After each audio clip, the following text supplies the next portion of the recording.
지난 주말 윤석열 대통령의 탄핵 소추안 표결이 무산된 이후 국회 상황이 긴박하게 돌아가고 있습니다. 네, 국회 나가 있는 취재기자 연결합니다. 이재동 기자, 야당이 오전에 윤 대통령의 내란 혐의와 관련한 특검 수사 요구안을 국회에 제출했다고요? 네, 그렇습니다. 민주당은 윤 대통령의 내란 혐의와 관련해 일반 특검과 그리고 상설 특검을 함께 진행할 계획입니다. 민주당은 오늘 오전 국회 의안과를 방문을 해서 특검 수사 요구안을 먼저 제출했습니다. 윤 대통령의 비상계엄 선포와 관련해 그 과정에서 위법성을 조사하기 위한 수사 요구라고 민주당은 설명했습니다. 야당은 이와 함께 네 번째 김건희 여사 특검법도 발의하며 여권을 향한 쌍끌이 공세에 나섰습니다. 김 여사 특검법은 앞서 세 차례 국회 본회의를 통과했지만 윤 대통령의 거부권 행사로 모두 폐기 수순을 밟았죠. 하지만 표결이 거듭될 때마다 이탈표가 늘어나고 있는 만큼 이번에는 특검을 관철시킬 것이란 각오입니다. 오전에는 민주당의 지도부 회의도 있었는데요.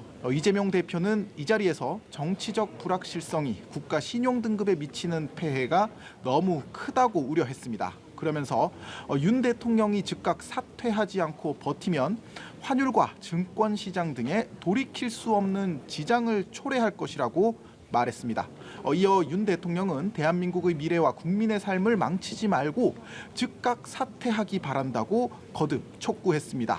여당을 향해서도 대통령이 사퇴하지 않을 경우의 대비책과 같은 얘기를 하지 말고 오는 토요일에 이뤄질 탄핵 의결에 참여하기 바란다고 압박했습니다. 네, 여당 상황도 알아보죠. 국민의힘 한동훈 대표는 윤 대통령의 탄핵 무산 이후 첫 지도부 회의를 주재했네요. 네, 그렇습니다. 오늘 여당의 지도부 회의는 평소와 달리 비공개로 진행이 됐습니다. 한동훈 대표는 회의가 끝난 뒤에 기자들의 질문에도 아무 발언을 하지 않고 회의장을 빠져나갔습니다. 한 대표가 윤 대통령의 질서 있는 조기 퇴진을 주장한 만큼 퇴진 시점에 지금 관심이 모아지고 있는 상황인데요. 국민의힘 곽규택 수석 대변인은 오늘 지도부 회의에서 이에 대한 다양한 최고위원들의 발언이 있었다고 설명했습니다. 아직 결론은 나오지 않은 상태인데요. 한 대표가 어제 퇴근길에서 윤 대통령의 퇴진 시점과 관련한 여러 가지 의견을 많이 들어보려고 한다고 한 만큼 오늘 당내 여러 의견들을 수렴할 전망입니다.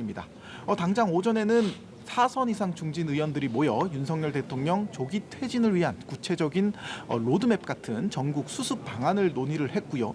그리고 지금은 긴급 의원총회도 열리고 있습니다. 의원총회에서는 여러 국정 수습 방안에 대한 토의가 이뤄질 것으로 보이는데요. 국민의힘은 전국 안정과 국정 지원 또 당내의 다양한 법령 검토 지원을 위한 TF를 우선 꾸리겠다는 계획입니다.